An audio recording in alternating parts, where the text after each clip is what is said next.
Bombay yan guys. Hello guys. Tingnan yung ginawa ng aso ng mama ko. Ako po ang ginawa ng alaga ng mama. Hinukay yung aking lutuan. Lalim Yan. Hinukay niya yan guys. Mahilig kasi siya dito sumampa guys. Kaya pagdating ng umaga, puro bungkal po to. Binubungkal ng aso. Kaya ang lalim kita nyo yan, ang lalim. Kaya babasain natin to guys. Ang lalim ng pagkaano ng aso. Hinukay niya Grabe ang lalim. Ang lalim ng pagkahukay ng aso. Dito kasi siya umaano pagkagabi. Pupunta siya dito guys. Nag-aano siya. Parang nagpapainit siya dito. Kaya hinuhukay niya.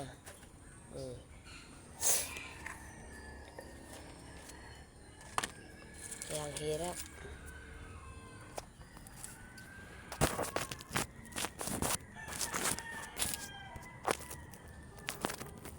Kaya babasain natin.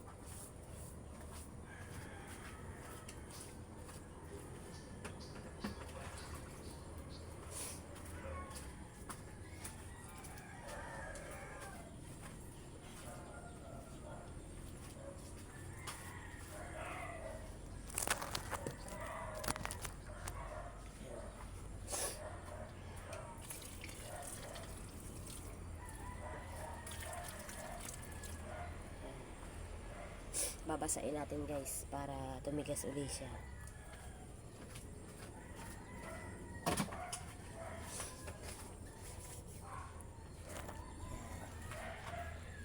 Binasa natin siya guys para bumalik ulit siya sa dati ng pagkatumbok niya. Kasi pag nabutas po ito, bubuwal na po ilalim niyan. Kaya ginagawa na lang natin ng paraan guys para gumanda uli siya. Lagyan natin ng tubig. Yan, tinanggal na rin natin yung mga dumi-dumi. Ayan guys, malinis na siya. Malinis na siyang tignan. Pero mamayang gabi na naman yan. Sure yan. Bubungkalin na naman yan ang alaga ng aking ina. Araw-araw po yan guys. Lagi siya nandito tuwing gabi. Nagpapainit siya dito. Kasi mainit sa kanila to yung mga abo ng kahoy. Mainit sa kanila yan guys. Kaya lagi siya nandito sa ingan ko. Pagdating ng gabi, nandito siya. Kaya pag gising ko sa umaga, parang binagyo itong lutuan ko. Pinabagyo. Dahil nuhukay niya. Nuhukay niya itong lutuan ko. Yan. Ayusin natin ulit. Yan. Wag sana ulit bungkalin ng aso ni mama to. Makulit yun Mabait siya pero makulit.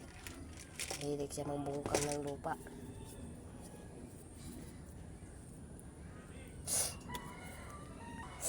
Para makapagluto na tayo guys. Ayan guys.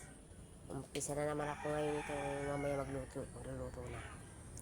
Pinapatuyo ko lang yung lupa. Yung binasa natin. Dahil binasa natin yun guys para tumigas ulit siya. Antayin muna natin siyang matuyo para mamaya pwede na tayo makapagluto.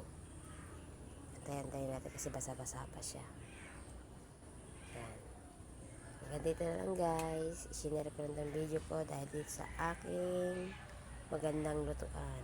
Thank you and God bless po sa inyo.